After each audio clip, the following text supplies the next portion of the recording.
It's 4:20 somewhere, and it is an honor because I am sitting here with the one and only Jorge Cervantes. Hey man, Sebastian, it's really great to be here. I'm so glad. I was just over in Canada, getting in the Hall of Fame and stuff, and I got this horrid jet lag, so I gotta apologize about that. I'm a bit slow because I've been doing this for a while, like the last 41 years. Yeah. 41 years. Yes, your first book came out when I was still liquid. No, I'm born in 84 and your first book... Oh, 83. 83, right? That's when you were more like a big smile on your mother and father's face. Yeah. That was a long time ago. Yeah, How was it over in Toronto? You met Mila again? I think Tommy Chong was there too, no? Yeah, exactly. It was cool. I got to hook up with a whole bunch of old friends and stuff, man. It was really, really nice. Really nice. Yeah. And I got to say, the guys, Canadians, I lived in Canada for a year and a half, a little bit over, in BC back in early mid-90s. I've been up there a bunch of times. And that's when it was really rocking and stuff, that was so cool. They were doing a lot of smuggling and everything. Of course. Yeah. It was good times. And in a way, I kind of liked it better than today because, there was only one rule. Don't get arrested. Don't go to jail. That's it. One rule. Now we got all these damn rules, it's... True that. It's different, but fewer people were in jail. Way fewer people were in jail, so that's pretty nice. Yeah, we're definitely going to talk a little bit more about the legalization and how it affected us and what you do, everybody does in this industry. But you were meeting Mila, Tommy Chong, but Mila told me something really nice when we were at Spanibus. It's like, we're like clan. It's like every time you're like Spanibus, BizCon, or now grow up in Toronto, or soon we're going to be in Mary Jane again all together. Right, over in Berlin. Yeah, that's right. Over and hang out with Dirk. He's an old friend, even though he's bald and everything. I love him dearly. I've known him, God, since I got here, really, at least 20 years, 22, 23 years, And he's just always a good, honest guy. I mean, he's really, really quite the guy. I really like it.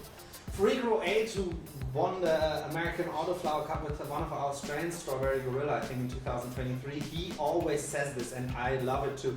There's no community like the cannabis community. Yeah. And I think it comes a little bit because we are coming from the underground and we are slowly surfacing, and we have to stick together like the clan, like Mila said. Yeah, well, the thing is, with me, there's all these new guys, and then there's the old guys.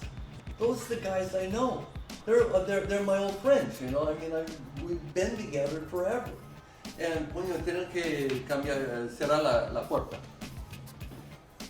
Yeah. Pardon. No, todo bien. Un poco en español también. Me sale aquí. A veces me sale. Yeah, but I feel like, for me personally, because I've been into cannabis for well over 20 years, growing for well over 10 years, and I've been in this industry now really working for the last 5 years, and I am interested in people like you and people like Mila and people like Ed Rosenthal, or I just got to meet Dan Hera, so Jack's son. Oh yeah. It's just he continues the legacy of his father. It's for me so interesting because we can learn so much from the past for this future, because we are on the brink in so many countries. Yeah, that's so true. Yeah, it's funny. Jack was from, he lived in Portland, Oregon for a long time, and that's really where I started my career in Portland. That's when I first, I made my first book. I think so I have a picture of it here. Let me see. Usually have a picture. I got all these. I've done so much stuff. Of your first book, you mean? Yeah. We'll show it. We'll show it definitely. I'll pull it up on the internet so everybody can see. So before we talk about this first book, I wanted to thank you again because you were here in a very special setting to me. You invited me to your house. Yeah. Which it's a lot quieter. Yeah. That's always the hard part, you know, on the trade shows. Everybody's like, like that. You know, and it has just a nice feeling, and it also, I think it's, you know, everybody can vape a little bit. It's a good deal. Exactly. It really is. So Jorge Cervantes. This is not your name on your passport. No. Actually, my passport says George Van Patten. George Van Patten. It's a very Dutch name, yeah. But the thing is, when I started, I had to wear a disguise because it was so illegal. Everything was very, very illegal. And in fact, at one time, half of my friends, actually a little bit more than half of my friends, the people I knew, they were all in jail. They were in prison, you know. That's pretty difficult times. So, I came up with Jorge Cervantes, and since I'm blonde, most people, they have all these prejudices in America, you know, they think everybody talks Spanish, got dark hair. Well, it's not true. It's not true, not at all. But I played on that, and I wore a wig and had dark glasses, dyed my hair. Well, my beard was a different color before. I loved the cover when we were doing Spanibus, when Skinny Talks came up with the cover of High Times magazine with the photo of you in disguise. I love it. I love it. Absolutely love it. And he's such a cool guy, and I just love to see that in that moment to be part of that. Yeah. So you know, that was I was on the cover a couple of times of Grow editions in High Times. They both sold out. I mean, it worked really well. Yeah, I was kind of amazed. I was pretty happy to see that. It was it felt really good. Servicing and putting this information out. We just talked about it for 41 years. You know, I'm 40 now. 41 years, a year longer. You've been educating. And by educating the cannabis community, that swaps over to the general public eventually, you know. So you've been like trying to serve the plant and to normalize, destigmatize this plant for over 4 decades. And now we're sitting here in Spain at your place. Why are we sitting in Spain? This is just like, for me, it's just more tranquilo, it's just nice. I just toured all of Europe to find something else. And I'm like, I gotta go back to Spain. Spain is just much quieter. I like it so much better here. You know, like you, I've been all over. Even though I didn't grow up here, like you're native German. I like Spain better than anywhere else. I've been all over Europe, of course, you know.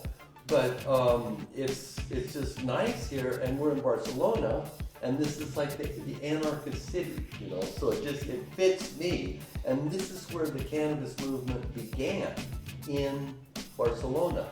It really did, because I remember I was living up in Amsterdam at the time, and then all of these guys, and I went to the High Times Cannabis Cup, and all of these guys showed up, and they were all talking Spanish. I look around and go, well, gosh. You know, I went to university in Mexico, and then I did spend a year here too in Valencia. When Franco. And gosh, I thought, man, that's way cool. And then it just started. The movement had just started there. It's just started here in Spain. I thought, well, gosh, I know what's going to happen next, because I've been in America, I've been in Canada, I've been in Netherlands, so I knew, you know, there's this rhythm, there's this thing that happens every time with a movement, you know, and the best time is right at first. That's when everybody's like super happy. It's a special vibe here, definitely. Yeah. But going 100%. way back, so Little George in America. I'm pretty sure you're from Oregon originally. Yeah, Oregon. Yes, Oregon. Right. So West Coast, America. You are old enough that you experienced like knowingly the late 60s, early 70s, when there was like the movement, the hippie movement going on. Did that influence you a lot? 100%. It was like crazy times back then. You know, 1968, they called it the long hot summer. That's when they had the Democratic Convention in Chicago, and that's why kind of things turned upside down in my town. But I grew up right next to Idaho, so you can't get much more redneck than that where I grew up. And man, I just couldn't get out of there fast enough. You know, I'm so happy to be gone. I mean, there's a lot of good people there. Don't get me wrong; it was a good place to grow up in many respects. But as far as cannabis goes, it definitely wasn't. And now Oregon, you know, I mean, it's one of the best places to be for cannabis. Yeah, you can grow 4 plants there, and oh man, there's so much stuff there. It's great. Amazing. So you in Oregon, back in the, let's say, 60s, early 70s, you started working for a newspaper really early on. Was this, you knew you wanted to write or something? I don't know, it just kind of came. I grew up, I delivered papers when I was little, and then in high school, I worked at the newspaper office. I learned every step of the process back then, and I was real fortunate because I saw it go from lead type to offset, which was, you know, a big change, and I got to be part of that change. So I was the photographer for the for the newspaper as well. So I learned a heck of a lot there, and it really helped me later in my career. Yeah.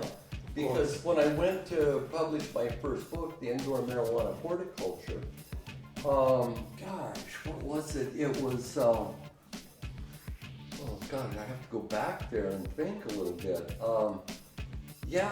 It was, nobody wanted to publish it for me. I submitted to several publishers, and they said a couple of things. They said, everything that needs to be written about marijuana, because that's what they called it then rather than cannabis, would be, has already been written. And there's really not a market for that. And I thought, oh, are you wrong? Yeah, and you proved them wrong tenfold. Yeah, and that's when I started my own publishing company. And I published my first book, you know, and it sold really well, The Indoor Marijuana Horticulture, just in Washington State, Oregon, and California. It sold 6,000 copies. That was the first edition. And that was like, and everything was really illegal and stuff. Under counter kind of thing. Probably. It was dangerous. I believe you. But before we come to that, because we definitely need to talk more about that, but I want to know, how did little George, or maybe not that little in that moment anymore, get into contact with cannabis, like, for the first time? How did you find out what weed is, what cannabis is? I mean, as we talked about, it was a special time, hippies were all around, but there was not just the counterculture, there was also very, very conservative culture on the other side. Right. What happened was, I remember the coach, he was a physical education teacher, gave a lecture talking about how horrid cannabis was, or horrid marijuana was, and he told the story that it was a gateway drug when he was in the Navy, and this guy would smoke it at night in his bunk. He would smoke it until it got really small like this with the bobby pin, and then what did he do? He went on to heroin, and then the next thing he did was committed murder, and then he was executed. And that's what'll happen to you. Oh my God. And then I thought, okay, then we got a hold of an ounce, 28 grams of marijuana from somebody had it. It was that Mexican dirt weed, you know. And anyway, we got that. Took one of my dad's tobacco pipes and smoked the whole thing, 4 of us. And I'll tell you, it was like I was in a movie. It was killer. It was the best feeling I'd ever had in my life. And that's when I figured it out. I thought, these guys are either lying to me and they know about it, and they know what they're doing, they're lying, or they're just stupid and they don't know what they're talking about. Either way, I can't trust them. And I was like 16, 17 years old. Yeah, and that was like a big turning point for me. But I was know young. these stories even when I was like, we were like talking about, the late 90s or so for me. Yeah. And the horror stories. They put shoe cream, like, the shoe paste in the hash, because where I grew up we had hash. We didn't get our fingers on herbs that yet, like we had to go cross the border to the Netherlands to get actual weed for us. They put henna in there. Henna, the dye, for that. Yeah. But that's what they were putting in Moroccan all the time. Yeah.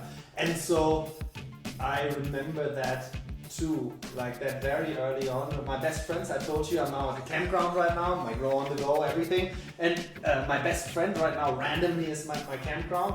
And he was the first one I smoked weed with when I was 15. All right. Yeah, and also like I just had the heaviest laugh probably ever that day. And I was just like, this is fun. This is like not at all like anything, whatever anybody told me. I'm like, not like, I need to get addicted. And funny enough, everybody calls it a gateway drug, and nowadays so many former opiate addicts and cannabis helps so much now. Yeah, I remember laughing so much, like my face would hurt, my stomach would hurt.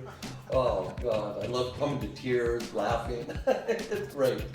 So love at first sight, we can say. George was in love with cannabis, and then I believe you studied abroad. Actually, the first place I came, since I got a long ways from my hometown, I came to Valencia, Spain. And that was in the 70s, like 73, I came and went 1 year at the University of Valencia. That was when Franco. Wow, yeah. And, and we smoked hash then. I remember I smoked hash several times. I was, all right. Yeah, it was pretty nice, pretty mellow and stuff. And I studied in Spain, and then later I went to university in Mexico. Mm-hmm. And we had troubles there, though. We took over the university, and we held it for 5 months. That was all right, yeah. And then we lost. And then they kicked out the country. It always happens like that at the end of the day. But that time in Mexico, because there was good weed in Mexico at that time. There was killer weed. We had the Popo Azul. It was the volcano, Popocatépetl. Mm-hmm. It's a nice, big, perfect cone and stuff. Or it used to be, and it blew up. But man, they would grow up there, and they grow a lot of times above the tree line. And so, since it was cold, some places above the tree line, sometimes below. But it was always cold up there, so that's what turned it purple actually. But they called it blue because it sounds cooler. Yeah, Azul. Yeah. Azul. And did you, because then you moved back, I think first to California, right? Actually, I came back. I went to Oregon. I finished school in Portland State University. And I grew outside there. Couple of years, that was pretty cool. And then later, I bought a gardening business with my partner, a Chilean guy. Mm-hmm. I'm still in contact with him. I just talked to him the other day. Yeah, he lives in Mexico now. But I bought a garden business with him, and I started growing in Santa Barbara, California. Yeah, and grew there for several years and had the business, and that's when everything changed. It went from the cannabis was costing like $500 a pound, 454 grams, and that's when it went from 500 to 1,200, which was like more than double. And back then, that was like mid 70s. That's when everything was so different then. Nobody knew anything. Yeah. But that time, like even like what you were saying in Oregon first and in close to Santa Barbara, so on the West Coast, you were guerrilla style. Going outdoors somewhere and then probably adapting some of the techniques you saw in Mexico, no? Mainly we got Mexican seed because that's about all there was at the time. There was Mexican, later Hawaiian came in. but I wasn't hooked up with any guys like Mel Frank was he was doing breeding and everything way back then, and so was it used to be Jingles, but he's changed names a few times. Anyway, but yeah, I wasn't hooked up with anybody because I wasn't. I don't know. I mean, it was just a few people around. But everybody had to be careful, even more than nowadays. Yeah. I mean, even if we talk about prohibition land, you know, even there it's probably a lot less crazy than what the DEA did back in the day there. It was crazy back then. It was really crazy. And then there was chivatos, squealers, people that would turn you in, you know. You have to be kind of careful there. Rats. Yeah, rat. Ratones. Absolutely. And then you moved to indoor gardening. I think it was around the late 70s to early 80s then when you switched. What made you switch to grow indoors? And I mean, that must have been crazy at that time, you know, because there was no knowledge about indoor growing. There was very little. Actually, he's a good friend of mine now, Steve Murphy. His pen name was Murphy Stevens. I always loved that. But he started the Indoor Sun Shop, and it was it's like 53 years ago. That's how. That's when he started, and he wrote a couple of books, How to Grow the Finest Marijuana Indoors. Yeah, How to Grow the Finest Marijuana Indoors is his title, about that long. And then he's and he's the one. Well, he did a lot. He did a heck of a lot. But he lived up in. He still does. He lives in Seattle. He lives in Ballard now. But back then he had his store over in the University District. And that's when everybody just had fluorescent lights, and they just switched over to halide lights. Yeah. And what made you wanted to evolve out of the maybe also more dangerous? I mean, it's a two-sided sword. Guerrilla growing is dangerous in a sense when you're at the plant, they might be waiting for you. Yeah. You know, but once they find it to you indoors, then that's even worse. Well, the thing is, I started moving loads, that's what you call 10, 20 pounds, up and down the coast, the west coast. Grow it in California and sell it, grow it, it depends on wherever your market was, but I could sell it in LA, I could sell it up in Seattle, but that's what I was doing. I was moving it up and down the coast.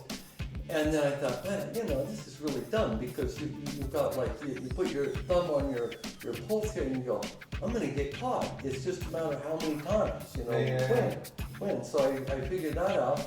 And then,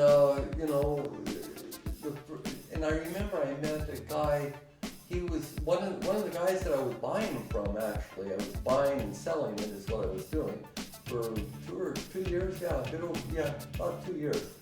And he had a halide light up in the ceiling in his garage. Well, it's like a little building, about 2 meters square building. And it was up here, and then he had a marijuana plant in the ground, and there's 6 feet between them. And it's almost 2 meters between them. It's like, huh? And he goes, I don't think this is going to work out. But it was hanging, because light bulbs, you're hanging down that, right? That's what everybody thought. Nobody had any clue. And then, there was a store that moved into Portland, because I was living there, Portland, Oregon, and they were selling halide lights. And I went and learned, and people started learning about them. They had those China hats now, that's what they used to call them. And everything was, nobody knew anything, nobody. I mean, it was just, they were coming up with weird stories and stuff, and I knew a lot about gardening, So what I did was, I did my homework, and that's when I started writing, because I can read and write, I mean, that's about it. And I know how to tell the truth, and I just wanted to set the record straight. And give good information, and gosh, we had a lot of hard years, but yeah. How long did it take you? Because you were like growing at that time indoors, so you were like having like you were doing it while you were writing Indoor Marijuana Horticulture, your first book from '83. How long did it? I mean, it must have been a huge process, and I'm not even talking about what you had to do, because then you edited it yourself, you printed it yourself, you stapled it yourself, you made everything, you made the graphics, you made the photos, everything was just done by you. Yeah, I'm a terrible artist too. No, that's true, but I knew the process, and like I said earlier, I submitted it to several publishers, and they rejected it for one reason or another, and then, I did all the typesetting. I had to learn all of that stuff. I almost went broke doing it. It was really difficult, because I had a garden business. I was actually there in Portland. I was cutting trees. I was climbing trees and cutting them with the chainsaw. Or taking them out. I could take out big trees, all of that stuff, but it was, your body's going to quit after a while. So, and then I was also growing in the basement, which was also kind of scary. It was kind of scary. Of course, I can see that. So, when you were, finally, you published it, you made these copies, you went out and brought them to head shop owners and to make sure that you sell them. How was it then received? How long did it take you till you really saw like something developing there? There were several things that happened. One, my family, nuclear family, they all thought I was crazy, that something was wrong with me, and that was pretty difficult. Of course. The rejection there, and then also there's a lot of people. I lost friendships because we're right in the middle of the drug war then. So that was personally real difficult. And then I had to go out. I didn't know anything, so I went out and sold them face to face, and I had to leave them on consignment. And people started buying them. They started buying them, and that worked out. In the first year, I sold 6,000 books just in Washington, Oregon, and Northern California. And that's a heck of a lot of books for a relatively small audience. And then so people got really interested, and I had several publishers offer to publish my work, and I said, no. No, I'm not willing to give you 80% of the more like 95%. More like what it works out to be. And then I'm just so happy that I retained control of everything. Because if I would have lost control, they would have spent everything up. They would have run me around. They would have looked for more work from me, and no. And this way, I believe you probably had much more integrity. And that way opened a lot of doors for you. Like it opened a lot of doors everywhere for you. Like one community question is, I'm gonna look really quick, which I thought was interesting. Jacqueline, I don't know, I don't want to butcher her last name, is asking... Don't say her last name, that's one of the basic rules. Well, she has it as a synonym, as a name in the community board. Okay. So I assume she either made it up or she doesn't care. Yeah. She is asking, who taught you all about hash in Amsterdam? Well, there's a lot of people who know a lot. I mean, that's one of the things that I'm really good about, is I share information and people share it with me. At first, I want to go back and touch on this. Another thing that was really hard about things at first, people thought I was a narc. They thought I was like police, a plainclothes police and working for them. And so that was pretty hard to get over. And it kind of pissed me off, that people would call me that, And so I had to prove that I wasn't, and that was difficult.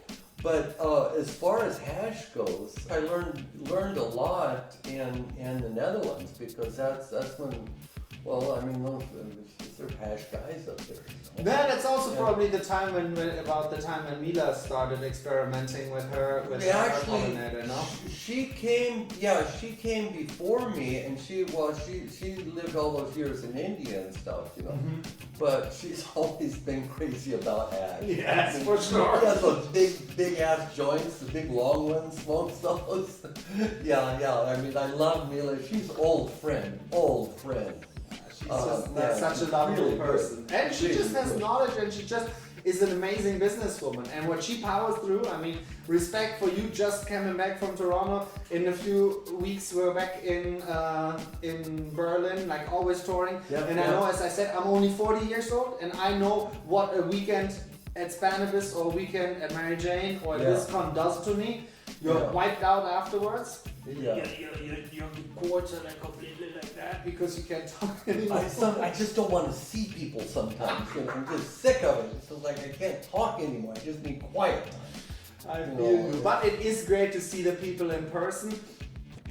Even though we are in a modern age now where we have the advantage of the internet and we can sit here together and we can publish this with just on YouTube, and the whole world can just watch us geeking out about the past and about weed. Yeah, this is really good because this is much better than the flat screen, 2 dimensions. No, absolutely. No. Okay, and then another guy, because I used to go over and hang out with Neville all the time at the Seed Bank. Neville Schumacher, May he rest in peace. Yeah, exactly. He was one tough guy, man, I have to say. It's for me, him and people like, even though he's much younger, Arian, but this is for me, my generation, they're just creators of strains which are mind-blowing, and I know them since I've been first in contact with the cannabis, and so for me, Neville is very interesting to hear about him. Yeah. Well, he had that Cannabis Castle is what they gave it the name later, but all the guys, he was over in, what was the name of the town? Nijmegen, and the Wall River's right there, and then right across the river is Lent, L-E-N-T, yeah.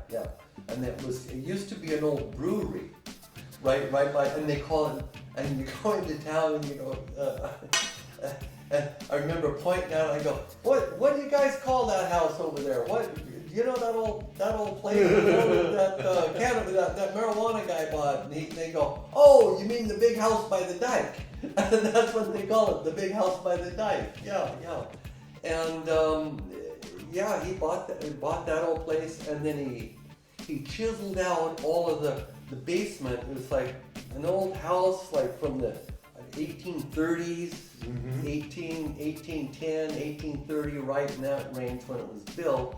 And so the whole basement was all stables, because that's the way they built those big doors and stables.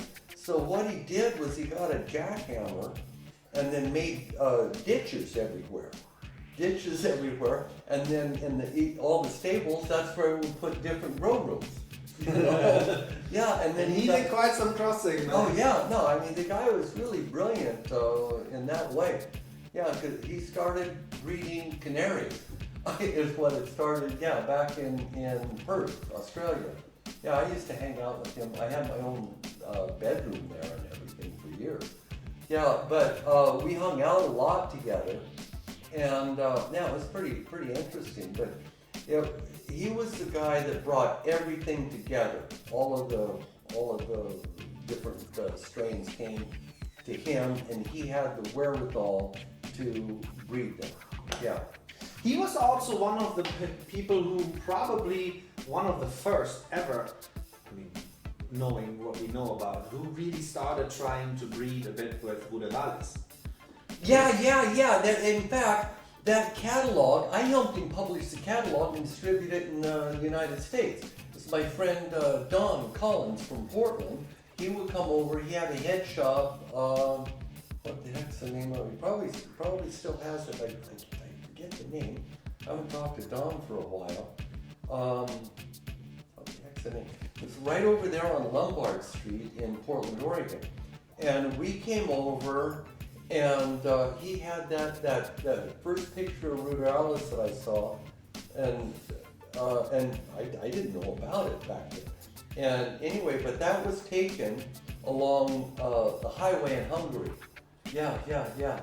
And we talked about it, developing it and stuff, and it was too early for the marketplace.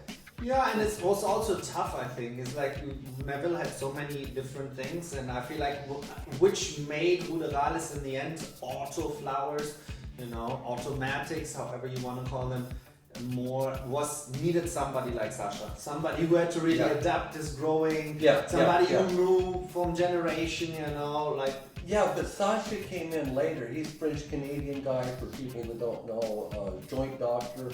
We call him Sasha because he's our buddy, But yeah, he's great. And he's got Polish ancestry. And the plant that he has came from his grandparents' front yard. Absolutely, and then he did it. He crossed it. Oh. But we're drifting off. Sorry, drifting off totally. Okay, how was it like when you finally sold your 6,000 copies? Hopefully, you weren't quite as broke anymore in that moment. That is okay. So you were ready for the second edition, or right away, or was there first the Black Thursday, as you like to call it? No, actually, Black Thursday didn't come until a few years later.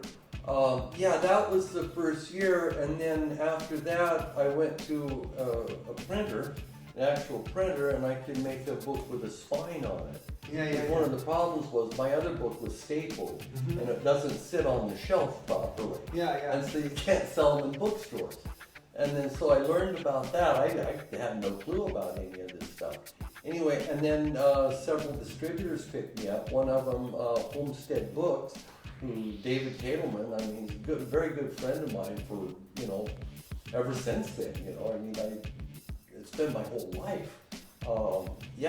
And in fact, I just sent an email this morning, a text message, or actually, no, it's a text message on WhatsApp, it was, what time. But that was the time when you were, as you said, you could go even bigger, because you knew now, even just in 3 states, you could sell 6,000 books within 1 year. And this was, I think, also the edition somebody came and expanded this, and you signed. Oh, right. That was the second edition, I believe. No? Yeah. That book was all beat up and everything. Yeah, you loved it. Oh yeah, no, I love that part. It's been used, it's been wet, it was stained, it had fertilizer stains on it. Of course, It was like pages were falling out because the spine got wet. Yeah, that was pretty great. So I made that. Well, actually, I was able to send that one out to a printer. So, some printers, they wouldn't print the book. They just wouldn't do it. So I had to find one to print. Got one in the Northeast in the United States, and they printed it. And then I was selling about. Then the market got a bit soft. Oh yeah, I suffered for a lot of years. We were selling about 10,000 books a year. And that was just enough to eke out a living. Just enough. Because there's very little profit margin. Of course, as always, and a lot of things. And if you do something with passion, and you started this, as we found out already, about passion, you're passionate about the plant, you're passionate about sharing information. I think that's why we like each other, because we're both out there, just like put the information out there, and help the people to educate themselves, and just stand up for the plant no matter what. Yeah, that works. Was that the reason that it was like iffy, and also that it was like getting with the war on drugs, like getting a bit tighter, that you started, because you published some gardening books which you like eradicated basically the marijuana, the cannabis under your real name, no? Yes, there was 2 different markets. You can see they used to call them halide, or not. Well, first it was, they call them halide stores, and then they call them grow store, hydroponic stores. Hydroponics, but a lot of people would say hydroponic. like the fun, so it's like sound, yeah. And so a lot of those guys, they had the RICO conspiracy laws, which meant that you could have ongoing criminal business, really. And so that meant you could use hearsay information, but if you had a book like this at that store, it was like the kiss of death. So what I did is I made the same book, but just substitute vegetables, and main word was tomatoes, and then later they caught on to that, but I could still do it legally, you know, nice. And they could still sell them. And these guys would write me letters and say, and that's when there was only letters they'd write, and they'd say, there's this guy named George Van Patten that's stealing your information. Absolutely love it. No, and I was like, oh really? Really? Well, all right, kick his ass. No, it was pretty funny. It was really pretty funny. Yeah. Amazing. And so you did that, and then so by now you published like up to this date you published like over 50 books, DVDs and everything. Yeah. But where was like the biggest breaking point where you were really thinking, because you were saying at one point half of your friends were in prison? Yeah. What was the Black Thursday? That was Operation Green Merchant, and that happened like 1987, 1986, 87. Because I remember I had to hide for a few years after that. The cops would come to my house. I didn't get arrested. I didn't go to jail. I still knock on wood. I can't find any wood there. Just here we go. And over half the people I knew were in jail. Half. That's a hell of a lot of people. Yeah. I know a lot of people. And that was one day they arrested 120 people in 46 different states. And a lot of them, they took their children, they took all their assets. It scared the hell out of me, because I was doing a lot of things, like I was getting a lot of different strains over to Neville, you know, because, well, it was the thing to do, you know. I mean, we wanted cannabis to be legal, and that's what you do. Sharing seeds or also clones? No, you had usually moving clones. Clones, because people didn't know so much about seeds. A little bit, but you didn't know what the male was, and everybody was doing clones back then. Everybody.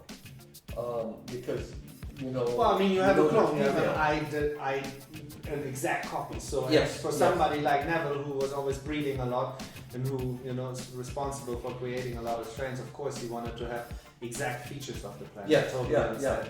That's like if you look like now in the photo periodic, which Fastfood's now offers. Oh yeah. Lucy. Sorry, I am completely head over heels now. Oh yeah, and then Sydney can jump. Sydney's a good friend. Lucy? Lucy, yeah. Lucy. Sorry to bother. No, I'm just sitting home. No worries. Sit there. Nice, sit there. Sorry, we have to cancel this interview now. We have more important things to do. And by this, the question of stereotype, let me say it, because about my last question for you today, of stereotype is answered. He has already a bunch of your works, a bunch of your encyclopedia, this one, the horticulture. And he said he doesn't know any grow question for you, but he wants to know if you have any animals, pets. Oh yeah. And now we know. Lucy, dogs. I love animals. They usually don't complain, and the fidelity factor is wonderful. Yes, and they're very loyal. Yeah. As long as you feed them. 100%. Yeah. So that's good. On our road, on the go, I'm traveling with not only lemon cherry cookies, I'm also traveling with my wife and my son and my 2 cats. All right. So they were all, like, we've been now on the road for 7,500 kilometers. Ooh, that's a long time. And cats have a hard time with that. Ours are troopers. Really, they love it. Really? The only part they don't like is to drive. Once they get somewhere and we just open the door, we just let them out. We have these air tags on them so we can find them. Oh, good. So the other day we had to walk 1 kilometer to find one of our cats, but you know, what can you do? Wow. But they love it, they chill. As long as we feed them twice and they know where to get their food, they usually come back. Knock on wood. Sorry. No worries. No worries. But when we think about this, it's not just books you can publish in. You can also publish it in High Times magazine. Right. You have a column, Right. also Soft Secrets and so on. Yeah, oh man. No, I've written for like 40 different magazines, you know. There's a lot of them that went out of business. Let's see. Oh, I've had lists of them. I forget. You know, I've done so much stuff over the years. I just forget about.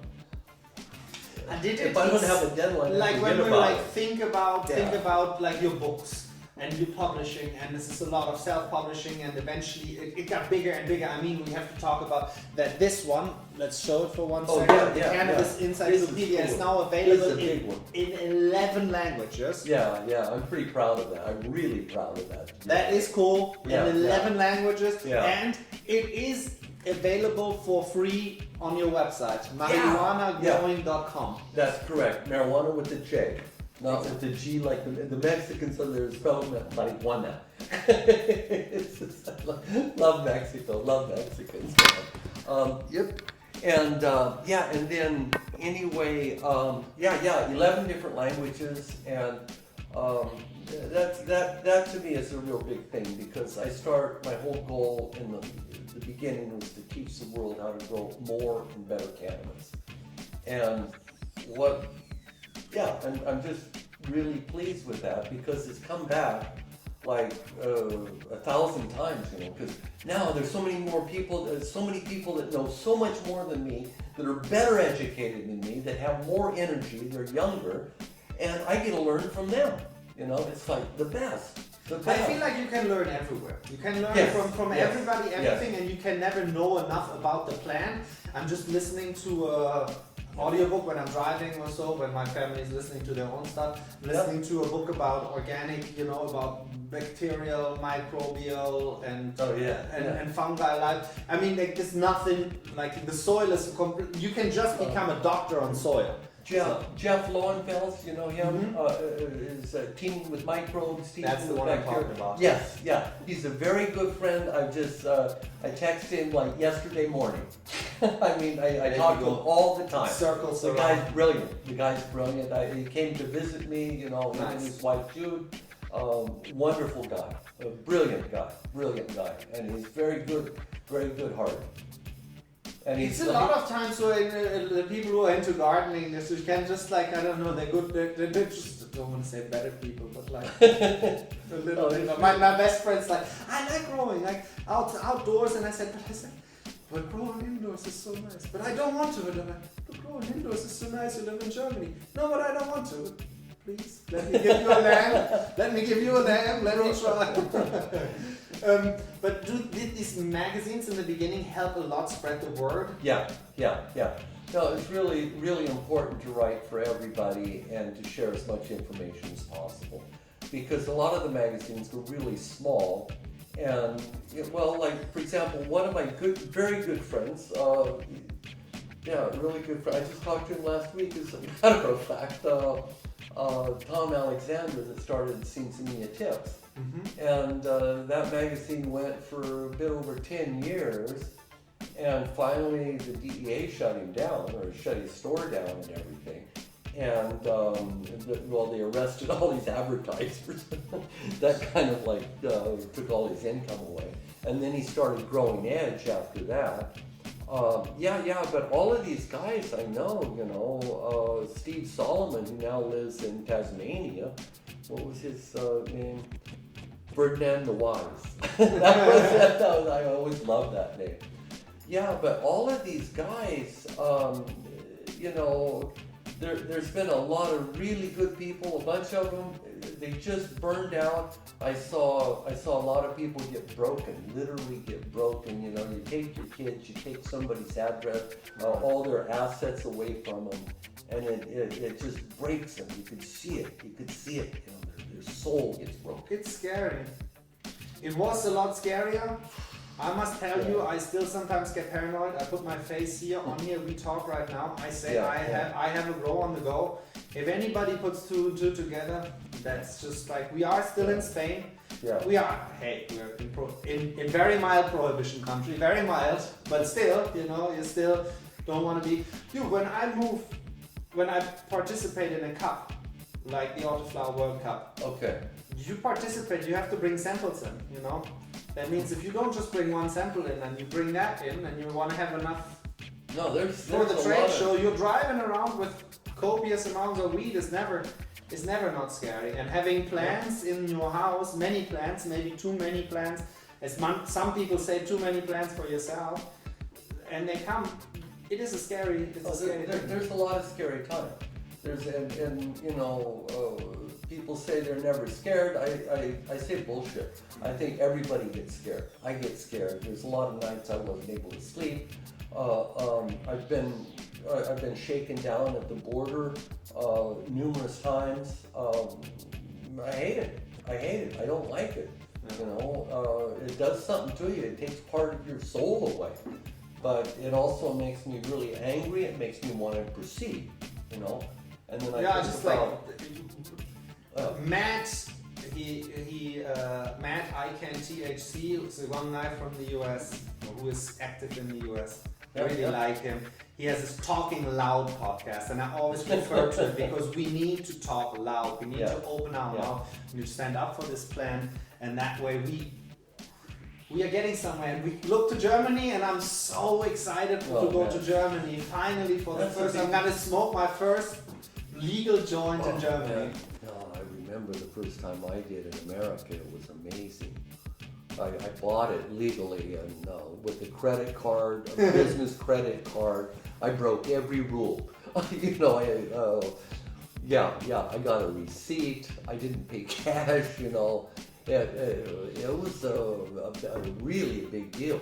But see, the thing is, in Europe, where we live, when Germany changes, the whole world changes. The whole Western Europe changes. We'll all follow. I believe in the same thing, but we have to break some. Sweden has to follow No, Sweden, they're a hard case. That's what I'm saying. They're really hard case. Sweden, the lobby which Sweden tries to go against everything. That's when once that's down and the EU law changes.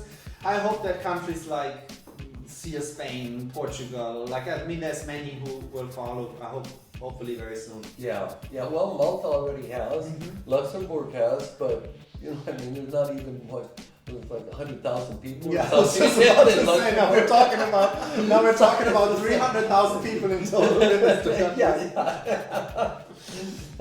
Now from magazines into the digital world, that's changed everything even more, no? That just 1,000,000%. Because see, what we had before, we had forums. Cannabis forums. And then after the forums, there was two things. You could do stuff publicly on a forum, and that was okay. But anything you wanted to do illegal, you had to do privately. So you make that in a private chat. And so everybody knew these rules, and you have to kick people, because I had a big website, I still do, a big website. You kick people off of there when they break the rules. You have to. Yeah, of course. Damn, once Facebook came, and I hate to give credit to those guys, I really do, but it was, and then later Instagram came, but when they got big, it wasn't right at first, but when they got really big, that changed everything, because there was such a volume of information that the police really couldn't do much about it. And do you think that big difference there? Big difference. It had to also change your perspective on publishing, because you didn't make the Cannabis Encyclopedia for free available on your website for no reason. No. It made a huge difference because, see, I had a really good living for about 15 years out of the 40 years. About 15. It was really good where everything lined up and it worked really well. But after that, oh yeah, this book, oh yeah.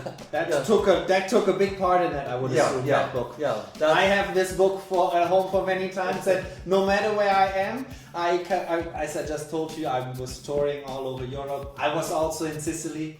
One day in Siracusa, I needed something from a grow shop, and of course, what do I see in Italian?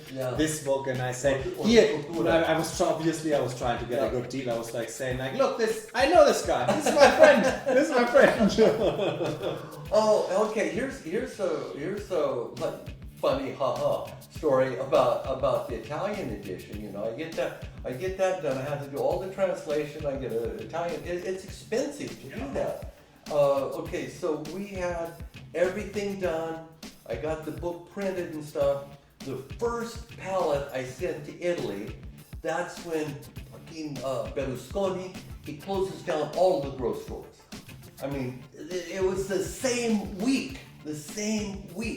Nobody paid me. They couldn't. They didn't have any money. They were afraid to accept the shipment, you know. Oh, no, it was, there's been a lot of those times, you know.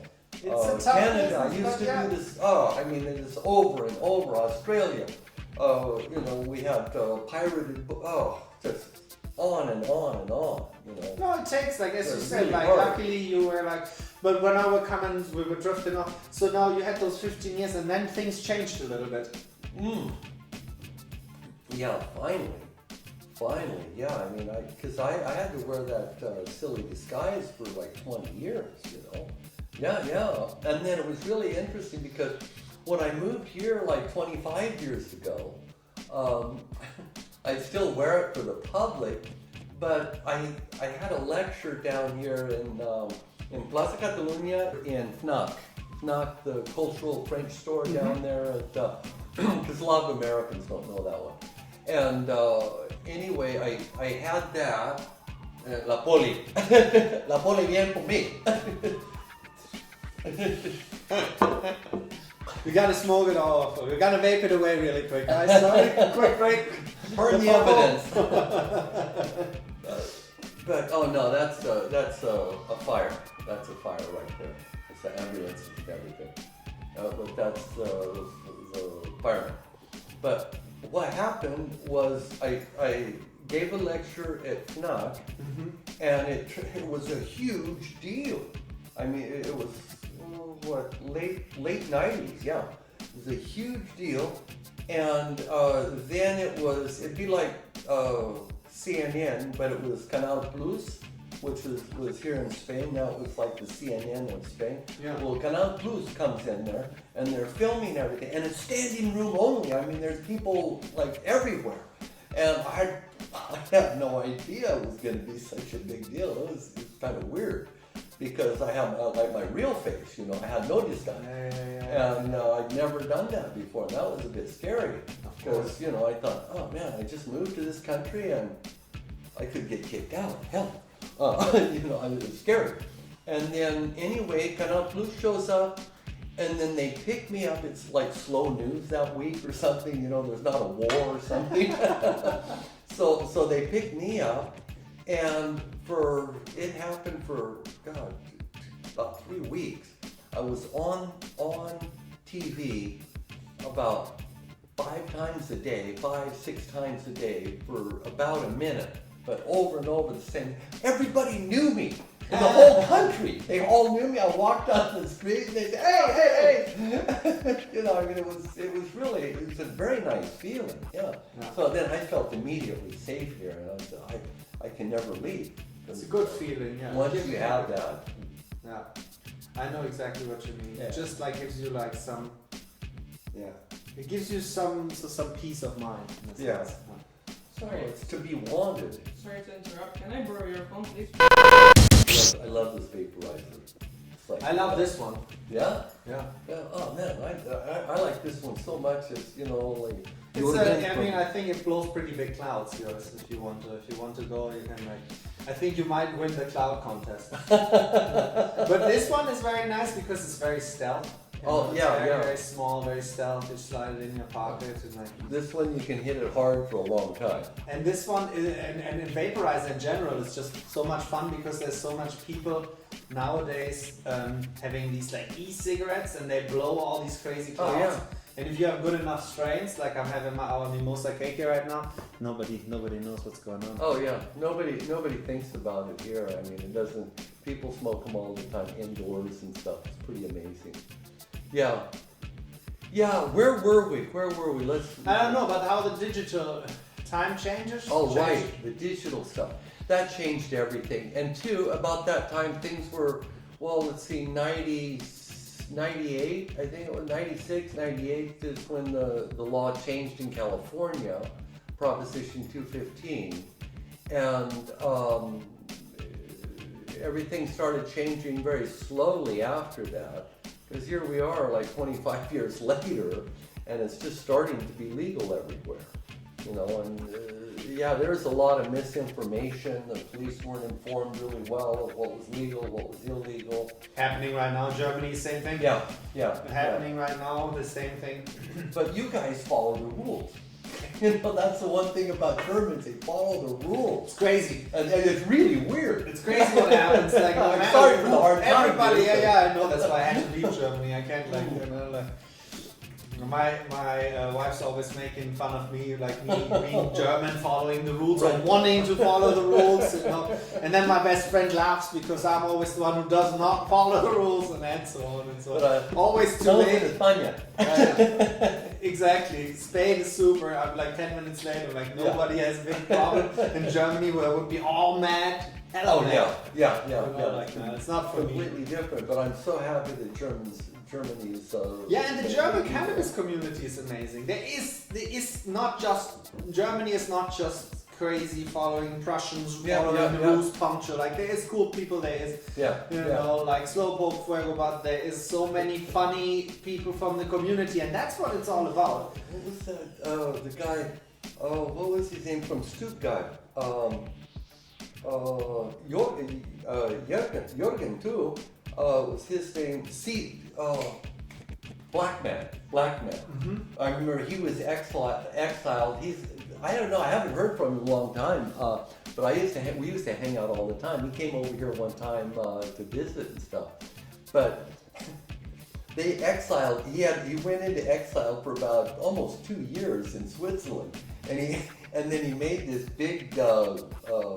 T-shirt, and it's a round circle with a crosshair on it. And it says Black Man, and there's his silhouette there.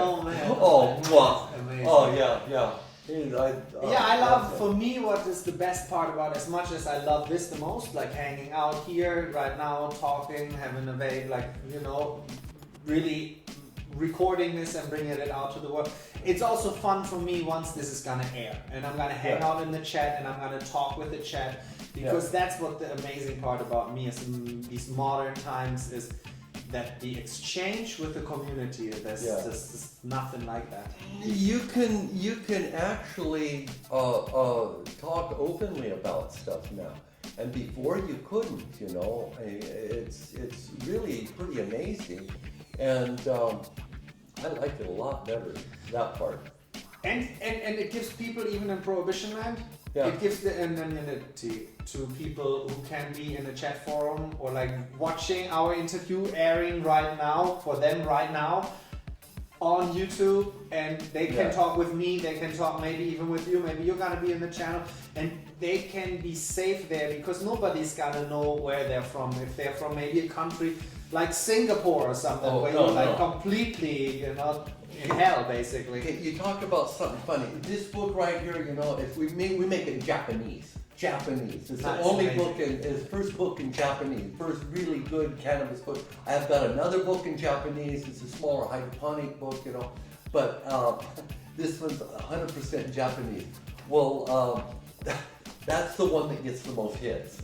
And it's like 100% illegal there, like 100%. And it's really a hard border. It's one of the toughest I've ever Reminds me a little bit of how you started, no? Yeah. Information has to come in somehow. Yeah, it's all right. So I feel really, really good about that, you know? So I have a few questions from the community. Good Body Flowers, I think you met him during cannabis. He wants to know how you became the Dos Equis of cannabis. Dos Equis, coño. una marca de cerveza eso. Mexicanito, a mí me encanta. Yes, I think Good Buddy is originally, his family has Mexican heritage. Oh, really? Yeah. All right, yeah, because, oh man, well, I was there in Puebla, Cholula, and great place. Anyway, boy, I don't know. I think it's a good question for me to answer. I think Jorge has been doing this for 41 years, and he's been always about sharing. You started it because you learned something.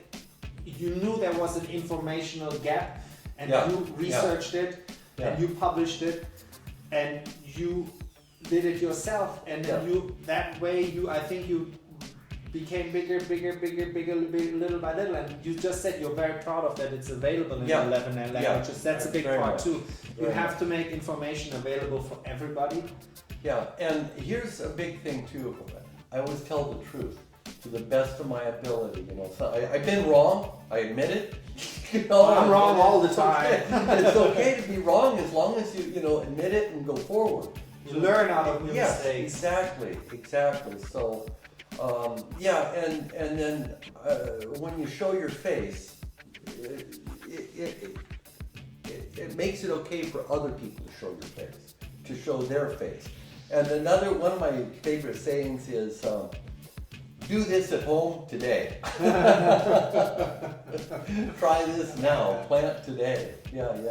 I like that. Yeah. Never break any laws, of course, but pop beans, people, pop beans. Jay Newell, good guy from New York area, I think.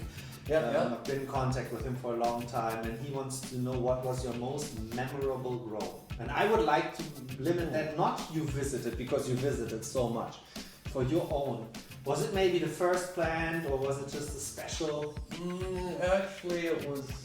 The most memorable times was when I was guerrilla growing in San Isidro Mountains in Santa Barbara. That was definitely because I had to go up there every day. Well, I go up there minimum once a week during the whole season, like for 6 months at least. Yeah. And I would carry irrigation pipe up there, a pump. I got to carry a pump, a motor, gasoline, to run the motor. You have to run it early in the day because the damn thing makes noise. And you have to be down in the canyon. I had to dig a hole and put boards around it so it would make less noise. Get 2 mufflers for it. Yeah, it was. One time I was coming back down from my garden, and this freaking helicopter comes and it's like following me, and I thought, oh damn, no. So then I hid under this great big rock, and it's like, it was pretty scary. What are you gonna do? And I didn't know, oh god, and then later, okay, the helicopter goes away, and then there's these 2 Forest Service people come up. Like, in the middle of the road, shit. They didn't have guns on, so I thought, okay, I'm That's okay. at least Not so bad. And then they got me confused with somebody that was lost up there. So I said, no, I'm not lost. I'm not lost. I know right where I'm at. I have business to attend. But that was pretty memorable. That was one of the memorable times. But yeah, as far as cultivation goes, yeah. And I don't know if you can say that, but Chubbs was asking if you remember the first strain you ever grew. Boy, no, that was all Mexican dirt wheat. That's all we could get because it's like half. It's 100% sativa. Oh yeah, Mexican wheat, whatever you get through seeds. That's what I figured. Yeah, because I went to school there. It's like. Got a lot of ties with Mexico. Great country, I love it. And Curiosity Webster would like to know your number 1 tip to grow outdoors in humid and hot climates. Boy, I'll tell you what. There's this guy. He's got Michelle.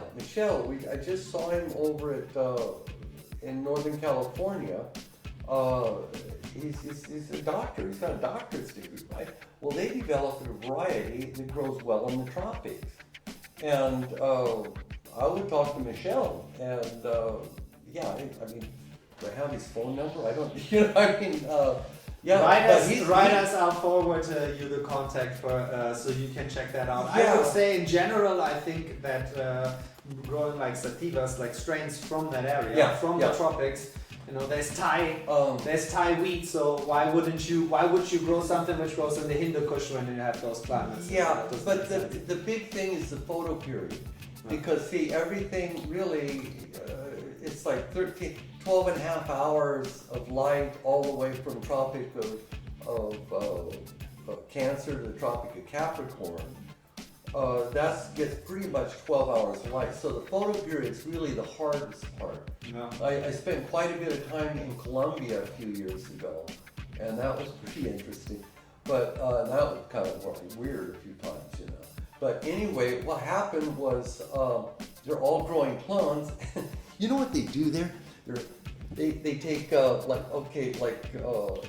They take this, but the 2 liter or the 1.5 liter bottle, they cut it in half, and then so that's the light shade, and then they put a LED light under there, and so and they hang it up right in the middle, out in the middle of nowhere, in Valle de Cauca. And that's how they keep them in veg. Yes, yeah. But they do it so much that it completely, and everybody pinches electricity, they steal the electricity. And so it completely blows up all the generators and everything. And nobody has light. Jungle is completely lit. But well, it's kind of mountainous jungle there. It's not like you think it's all flat like Amazonas. And so this is it's right next to the Los Andes, right, or the Andes Mountains. And it's south of Cali, right? All of that area down there, in Valle de Cauca, you can look it up. But you go there in the middle of nowhere, and you just see all of these lights in the distance, like this whole hillside full of lights over here, hillside full of lights here. It's really weird. Really weird, but it worked really well. Yeah, of course. I mean, all you need is that they get sunlight. It doesn't have to be very productive in that sense. No, and two, everybody's got clones there. And nothing against anybody there, but the gene pool is kind of like polluted a bit, eh? Okay. And it's hard to get above 12% THC factor. They're probably better than that. That was like 5 years ago when I was doing that. Yeah, it's interesting. I mean, a big gene pool, a good gene pool. I mean, for me, it's like when somebody's gonna ask you at one point for your number one grow tip. It's for me. There's a million grow tips. Like we can be dedicated to it and something like that. But there's no way you're gonna grow an amazing plant out of shit genetics. That's just true. not possible. That's just not possible. Yeah. That's just where it all started. You can do everything right and wrong with it, of course, even with good genetics. Or even if you have mediocre genetics, you can still get something good out of it. But in the end of the day, the potential in the genetics is what counts. There's a threshold, it only goes so high. Exactly. And that's a ceiling. Yeah, but the other thing is, you got to make sure that I would try definitely sativa in the tropics, something that's got good ventilation in between the plant and stuff, because mold is the biggest problem. Of course, yeah. Yes, that's. I mean, I do fell in love with autoflowers for a reason. Not only because they're very simple, it's also like there's a lot of strains developed over the years which have great resistance. Just because the ruderalis is just a tough bitch.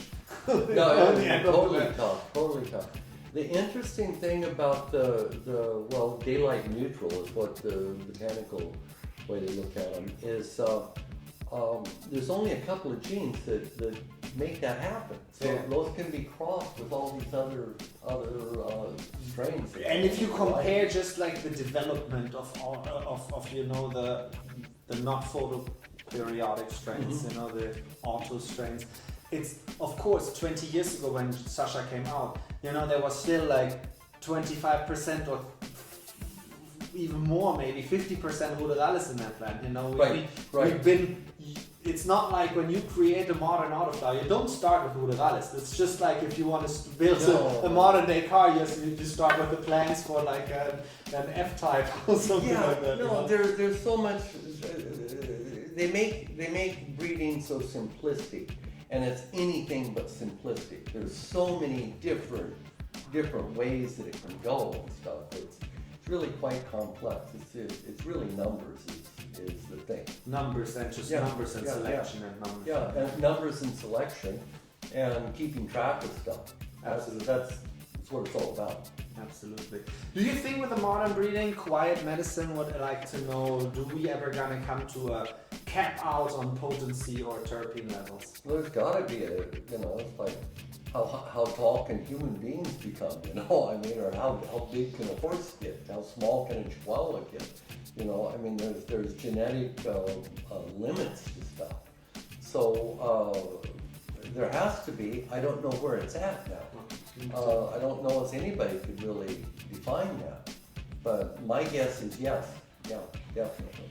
I think so too. I just think that it's very interesting how it's slowly, I think with the more normalization, more legalization, destigmatization, more education, people realize that your effects depend so much more on terpenes, on different secondary compounds than just the THC. A 25% THC strain can get you a lot less high than maybe a 15 one, where if you have the right boost of there's so many variables involved, and we really don't know. I mean, that's the long and short of it. I don't care what anybody says. If they say they've got all of the answers, well, I would not believe them.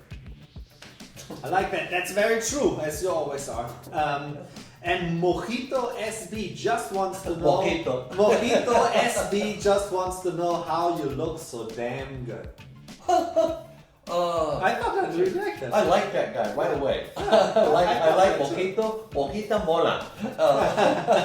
And I think this is right when I want to feel, because we all feel tired sometimes, and I'm only 40, you are 70. 70 years old. Yeah. But I must say 70. That's the age of my father. My father was 15 years older than you, and you do look very good. What is it? What's the secret? I'm a swimmer. I swim. That's what does it. I stay in shape. I have a decent diet, Mediterranean diet. I don't eat a lot of like sausages and stuff, And we had such great food. I had lunch with Ferran yesterday, and it's like he owns one of the 50 best restaurants in the world, and we sat across the table and talked all day. I mean, for a couple hours. It was nice. But yeah, I've got a real good diet that makes a huge difference. And swimming, I stay active. And then I was, I don't know, you look at me real close, you can see like wrinkles everywhere. Yeah, I think, but it's not what it's about. And I think you also do something you're very passionate about, and I think you do something you love doing. There's bad days and there's bad parts about everything in the world. That's just normal. But I think if you do something with passion and you do something you love, it might consume you sometimes more, but in the end of the day, I think it makes you just happier. Well, yeah, I mean, happiness is really important, and to be passionate is really important. Because, that's why I don't retire. Because if I retired and just lived in the past, oh man, my mind wouldn't work. It wouldn't work nearly as fast, and I don't know if it works so fast now. It keeps you on your feet. What you said, it just keeps you like going. It gives you a reason to get up in the morning. Yes. You know what I mean? Sometimes, no matter if bad day, everybody's bad, but it's fun to open my grow. Even now on the road, even though it's just one auto, and I did not grow her for weight. I also will come out with a video very soon how to grow autos fast. Because there is a difference in how fast you can grow an auto. You can control that a little bit. How fast you can grow an auto, and if you don't want to go for yield, if you're just okay with growing a plant like this, getting an ounce or an ounce and a half of it, you can grow it in under 8 weeks, and I'm going to prove that now. Oh yeah, well you just grow more of them. Yeah, exactly. Well, in my caravan is only place for the one plant, but it makes me happy. See her develop, caring for her, and it just keeps me it balances maybe things which don't go so well out. Yeah. Oh, that's true. You gotta have a reason to wake up in the morning. That's huge deal. What about traveling? You've been like on 5 continents and everywhere, and you've seen, and you people invited you and showed you where they are, you know, like Neville and like a million other people. Yeah. Does that keep you going, and does it change you? Well, I don't know. I mean, you know, I get a little bit burned out with traveling. I've been across the Atlantic over 100 times. You know, Wow. that's a hell of a lot of travel. I mean, there's a lot of air time. And I've traveled quite a bit in South America and been to Australia a few times. No, only twice, really. Only twice there. We just have to smuggle books in. Nice. But that's like James Loud, I think, came over with like his whole suitcase full of his books to well, say you gotta that. watch that. You know what? No, yeah, you don't want them on you. Yeah, dude. They kick you out. Everybody goes. Yeah, you gotta be careful. But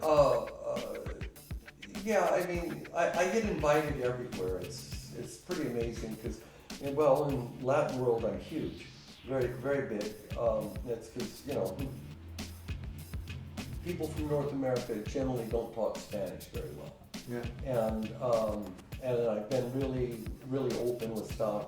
But I get invited everywhere, at least a dozen times every year down to South America for one reason or another. And I just can't handle the traveling like I used to. Well, I mean, you're getting a little bit older, and you are in one of the most, I always say the most beautiful city. I don't say the loudest or the best or whatever, but for me, because I love Art Nouveau and Modernismo, and it's like we are in a beautiful place. So, and it's hard, as I said, even for me with 40, going to Mary Jane, I'm so excited for Germany, meeting the people and going hard a few days to hard work, party hard, and I'll have good weed from people. But I know I'm wiped out afterwards. Yeah, I get pretty burned out, you know, and that, well, I'm still here. I'm just, you know, I picked this up just for you, Sebastian. But yeah, it's hard. It's hard to travel. I went to Canada for just a short time, so I wouldn't have so much so the jet lag wouldn't be so bad. Yeah. You know, that was the big thing. But man, it wears on you, the traveling and stuff. Yeah. But do you think what was like the most impressive? What maybe was a changer for you because you have been like everywhere? No, there's a lot of places I haven't been, but I've been, I don't know, I know a lot of people have been way more places than me. Yeah. Let's see, going to Australia was a big thing. They asked me if I was a member of the Nazi Party. Yeah, I'm true. And they sprayed you in the middle of the air, you know, for bugs. That was kind of weird. But yeah, probably the weirdest place I've been is Cuba. Cuba for North America. Well, from somebody born in the United States to go to Cuba, that was pretty scary. But yeah, and it was all right. I mean, no. But where would you say you might have like changed you the most in terms of the plan, in terms of cannabis? Maybe was there like a place where you just got like, maybe not like Mexico when you studied, but like that's like kind of like whatever. Like I mean, when you were maybe more in research and like was there like an aha moment at one point? Yeah, the old days when I was hanging out with Neville. Yeah. That was the old days. Because that was right. I just didn't realize how important all of that stuff was. I didn't. I just knew this, like, that's the place I gotta be. I know this, you know. And I remember a few years ago I was here in Barcelona and I picked up, I think it was Bro magazine or whatever, Modern magazine. It was a page about Neville. Yeah. Like it was the day, you know, the time when Neville passed. I was just like crazy. I was just shocked, an absolute shock. And I mean, he had like the worst of what happened with the whole, you know, DEA, you know, Interpol kind of thing. I mean, that ruined his life in many ways. I mean, he was just gone, disappeared, he kind of would, but see, he got kicked out of Australia for growing, or well, no, let's see, for, one time he told me he got blown out of the first floor as well. It'd be the first floor here, second floor in most countries. But he was making hash, and he got blown up, and he got blown out out of the house. You know, like it took part of the wall out, and he had shrapnel all over him, and it blew him out, and he was on the street down below. I go, damn, Neville, what'd you do? And he goes, went back up, got me hash, got rid of it, man. He says, what do you think I'm gonna do? Think I'm stupid? You know? But yeah, he was, he really did bring a lot of stuff together. And that was pretty cool. It is. Well, from those times, you're still in contact with Karel, no? With who? With Karel, with Kees, you know him as Kees, yeah. He used to be, what was his name? Prim, him. Yeah, Kees, yeah, it was Kees and Carol. I just didn't know how to say his name. I mean, it's, yeah, he talks pretty good Spanish, actually. Yeah, he's a good guy. He's a good guy. I really like him, yeah. Oh, I like his person. Yeah. I'm not gonna mention the brand right here, but I'm gonna I like him and his wife and his kids. I mean, they're wonderful people, all of them. It's a great community, and it's like somehow like a stronghold in a sense. Yeah, and we don't have to hide anymore because I lost touch with Carol for a lot of years because we're all scared. You know? Yeah, absolutely. Yeah, absolutely. Yeah. But when we like go more towards the future, thinking about I love the normalization which we are coming to, the more legalization is like. What do you think about of like technological aspects? Like, is there like growing techniques, some really innovative cultivation things happening in cultivation for you? Really, the biggest thing to me has been testing. You're able to test the cannabinoid levels.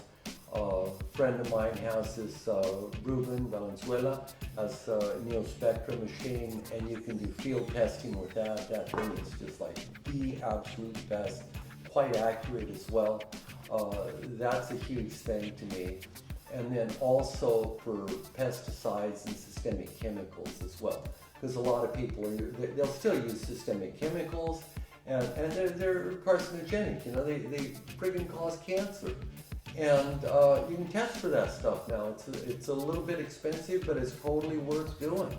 You know, a friend of mine, Samantha Miller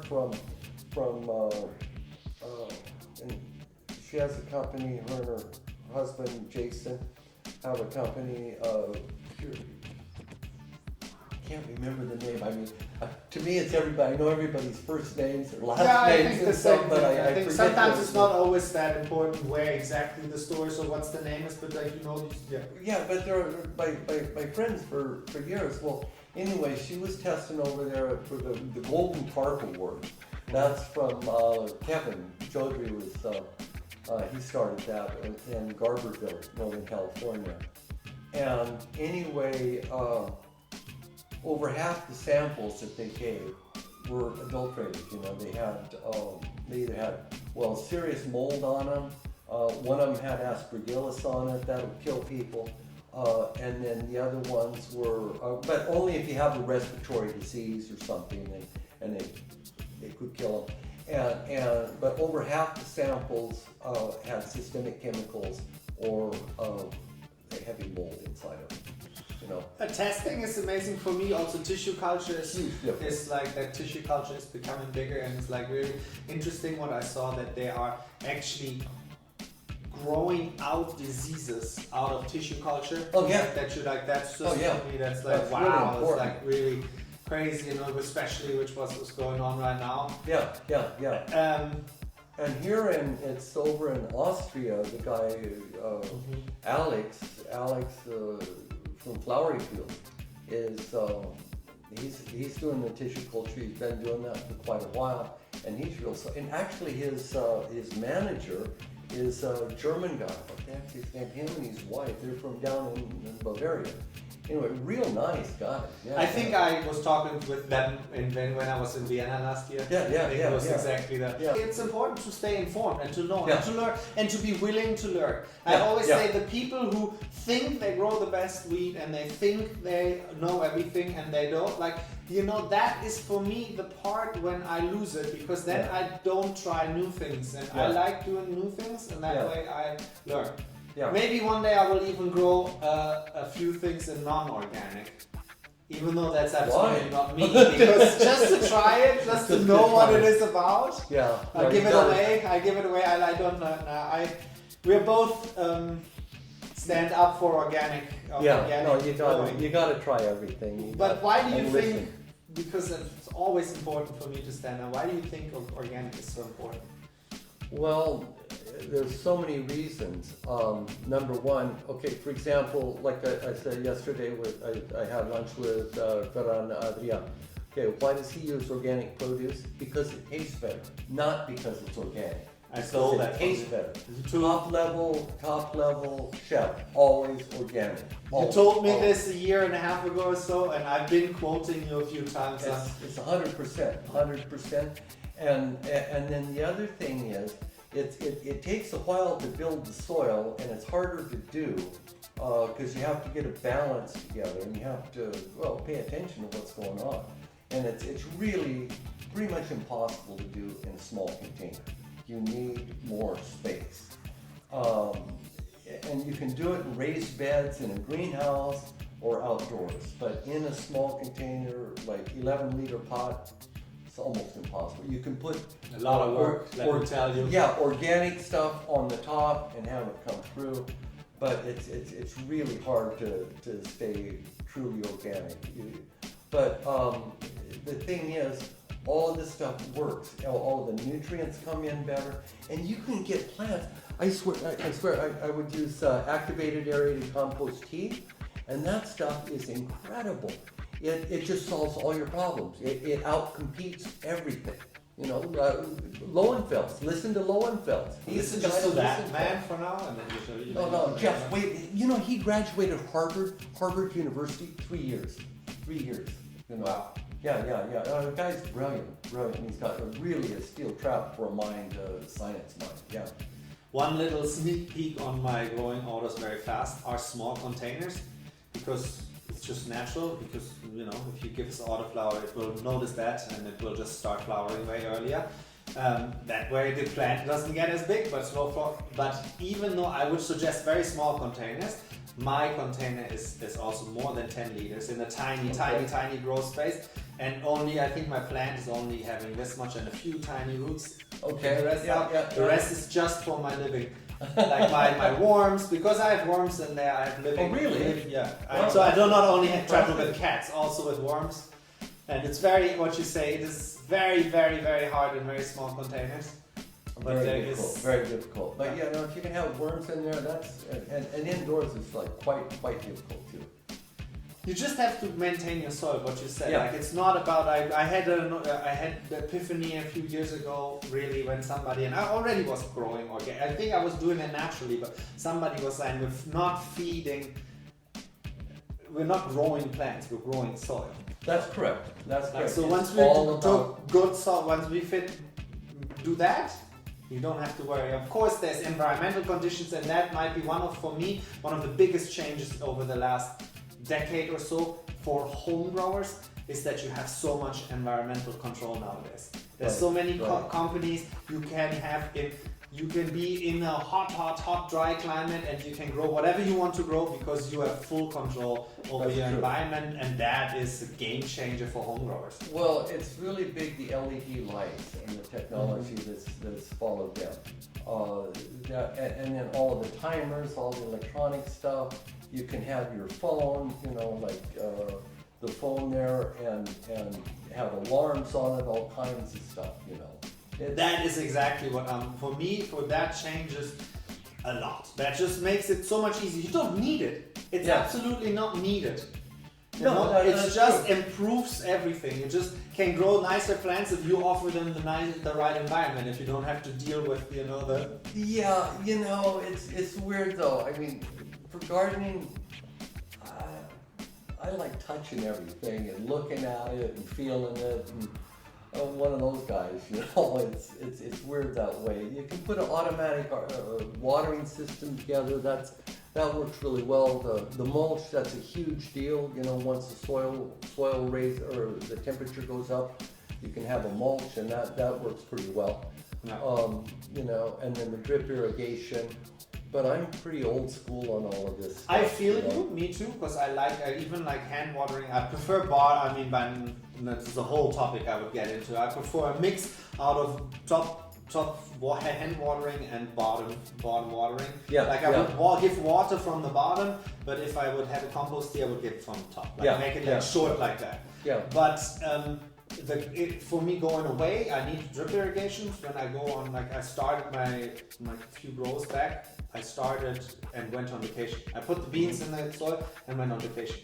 And that like was easy, you know. I had drip irrigation, which I could manually turn on and off. I had a camera, I could see what happened. Oh, that's all right. And that's all I needed in that moment. But the way when you can really control like your temperature levels and stuff, that is for me. Because we're in Spain, when you grow indoors in the summer, it's kind of it's hot as hell impossible. here. It's like 40 degrees Celsius, you know, that's like 100 degrees Fahrenheit. But the trick there is you just grow underground, you know, and it works. Yeah. I mean, I've advised people to do that for years, and it's done real well for them. It's great. It's just like it's the ventilation in the end of the day. Yeah, but that's like when you have the possibilities. I was growing and I didn't have a basement where I was growing last, so and you're like Anyways, it works. When we are thinking about, are you sometimes proud of yourself when you think about legalization and what has happened? And do you think of yourself sometimes as contributing because you did? I guess so, you know. I mean, I don't think so much. I look at, I play my part, you know. I do what I do. It's been okay for me. It's been scary. It's been a good career. I can't really complain about that so much. I'm just glad the real scary times are over. But, you know, I just don't know what the hell else to do. This is really all I know. Most of my friends and relationships evolve around this community. And you know, I've been outside the United States for about a third of my life, or well, a little over a third actually. And you know, and legalization, I don't know. I'm just happy to be a cog in the wheel. So I played my part and stuff. But there's so many other people that played their part, and they're continuing to, and they're picking stuff up and moving it forward. So I give credit to everybody, you know. I've been fortunate, and I feel good about what I do, and I'm gonna keep doing the same thing. You know, that's all I really know. And you enjoy it, hopefully. Yeah. I get up in the morning. Yeah. That's good. For me, it was Daga DNA, another grower from. He actually been medical grower too for his father with cancer, who he kind of had to like convince to not just go conventional, you know. But he's like whatever, whole different story. But he said at one point to me, "No, I would like to come on without disguise, even though I'm in prohibition land. I'm in prohibition land. I'm gonna come on and I'm gonna show my plants and I'm gonna say I know I'm not doing anything wrong." And that is something which leaves me so happy to empower others, to help a little bit other people to do the same, just so to free the plant. That's just like the thing that I learned a long time ago. If I'm in jail, I can't help anybody. Yeah. You know, I can't even help myself. Hell, I'd be in jail. I have to ask other people for help, and I don't like that. Yeah. You know, so he gotta do whatever it takes.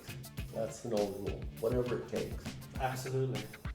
And what do you think you want to leave behind? Like, you want to, how many more books? I mean, pretty much more than 50 books, that's impossible. Yeah.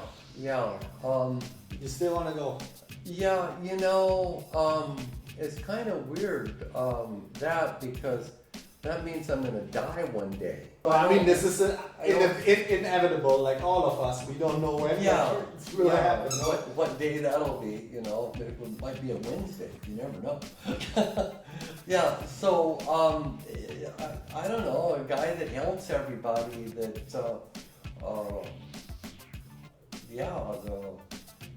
that taught a lot of people to grow. You did? Yeah. I think there's nobody. I don't think there might be nobody else in the world who taught people how to grow. Might be you. Literally millions of people. Yeah. You know, I mean, it's funny because, man, I mean, it's really weird. People know me everywhere in the world. It's places I've been. I get recognized. You know, places I've never been. Well, they know me. That feels pretty good. When that happened for me a couple of years ago, the first time during Spanibus, I walked down Spanibus and I noticed that people noticed me. Like, you know, not many, but like a few. Just a few. That's pretty but great. It's like you're like, really the feeling of that behind there, and then you talk with them about something you love so much and you try to educate about, it's the best feeling. It's what you said, it helps me to get up, you know? Yeah, it's motivating. It really is, you know? And you can't buy that. That's true. You can't buy it. You gotta win it. True. Amen. Yeah. What's a strain? What strain goes with you onto an empty island, a single island? Or which one did you grow and it was completely still in your heart? Northern Lights with haze. Yeah, it's the same one I always had for years and years. I like that. That's a great I love it. It's wonderful. It's the go-to all the time. It works for me. I love it. That's it. Yeah. And in Northern Lights with haze, if you have the right phenotype of that, you'll most likely be able to grow in tropical weather. And on the other hand, you might actually be able to grow it in the north of France, because I think that's the last question somebody from France was asking. Which strain, and which popped into my mind, can I grow close to the coast of northern France? Yeah, I mean, you know, the conditions there is like North France. Oh man, it's like really far north. Yeah, it's like, and it's cold as heck up there. It's all flat, the wind blows all the time and stuff. Northern Lights, in my opinion, would be a good one. Yeah. Auto, because then you have the ruderalis, the toughness of the ruderalis. See. Yeah, it's a tough one, but I see what other people are growing there. You just gotta try. You gotta try, give it a shot, what works. There's no one size fits all. I like that. Did you know what? It has to be something your heart is in for. Don't grow a strain you just like says everybody tells you grow this strain because that works in your climate. Of course, that's very important, but your heart has to be in for it, and you have to be like, oh no, I'm really looking forward this kind of maybe effect or terpene, and then you will be more invested, and then you learn more, and that way you will find the right strain eventually. You gotta remember it's okay to kill a plant. It's okay to make mistakes. It's okay to be an idiot, you know? I mean, it is. Funny, my first book, the Indoor Marijuana Horticulture, I had 3 case studies in the back. And the second one, Bob, that's the name of my brother, he passed away, he had Alzheimer's disease. But he's the one that fucked everything up. I mean, everything, and that's the one most people related to. That was the one, I mean, he's like, every mistake he made, you know? And it's okay to make mistakes, that's the thing, you know? I think that's the #1 tip on growing. Just pop a bean and it's okay to make mistakes. Yeah. And it doesn't matter if you put it on your balcony and you just have it there, or if you have a professional setup. You know, it's empowering, it's beautiful. I love being around this plant. It taught me so much. And yeah, a friend of mine from my hometown is a market gardener. He's also an engineer. But he dropped all of that to be a gardener, or a market gardener. And he said, any good gardener has killed thousands of plants. Absolutely. I experiment. So it happens. You know, what you gonna do? Plant another one, you know, that's it. Absolutely. thank you for all you do, Jorge. I mean, it's really amazing. It's really empowering to know somebody puts so much of their life in it. And of course, we always say this: we work in this industry. We need to make money. You publish. You know, I'm making videos. You know, no matter what you do, if you sell a seed or a vaporizer or anything, this movement has changed my life, and it is empowering to see so many people doing it. And for you, I think you are an idol for so many of us. And I guess really, so. I mean, that's what they tell me. I'm thanking you in the name of everybody, and I hope, we get to hang out in Berlin again. Have fun. Yeah, that'll be fun. Yeah. That'll be fun. It'll be warm up there. Finally. Yes, finally, it will be warm. Last year Berlin was great. I mean, this year's is gonna be off the chart. Yes. Oh man, that's a fact. That everything I've been hearing about Germany, everybody's been going there. They're really excited, and I don't know. There's a lot of great German rowers too, man. I have to say that. It's very true, right? Yes. There's been an underground going on for a long time in Germany, and finally those people, and I love that about that's what Germany did the best about the legalization, is that they put in the law, when you didn't break the law after this new law, you're not going to be sentenced, or your sentence will be revoked.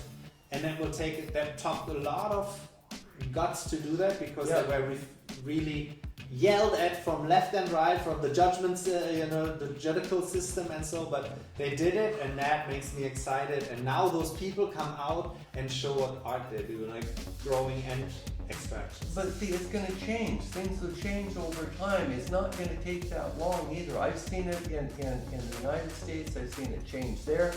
I've seen it change in a lot of different places. Well, Canada too. Netherlands seem to go backwards. For some reason, I don't know. I mean, they were. Mila's really pissed about it. Really pissed about it. But she should be. Yeah. I mean, but she's got more than one. She's got about 50 voices. I mean, she's loud. Yeah. No, I love her dearly. I mean, she's strong-willed. But it'll change. It'll change, and it won't be a big political issue. You know, I mean, there's a lot of other things I'd be worrying about. You know. Like the war that's going on just right across, not too far away. You know, there's a lot of things to think about. No, the plan is on a good path, and I'm very happy. I'm happy that you took your time. It was a long time. It's probably a 2-episode Fast Buzz Talks, because it's like, but it was fun. I enjoyed every single minute of it. Well, I can't wait for the next time. Cool. Well, next time I won't have jet lag so bad. And of course, I have some of my papaya cookies if you wanted. One second best in Australia, and you can break that open and try some of it. And guys, and Jorge, never forget, it's 420 somewhere. It's always 420 somewhere. It's for me every day. Okay, that's cold now. I can pull that out. Fast Buzz.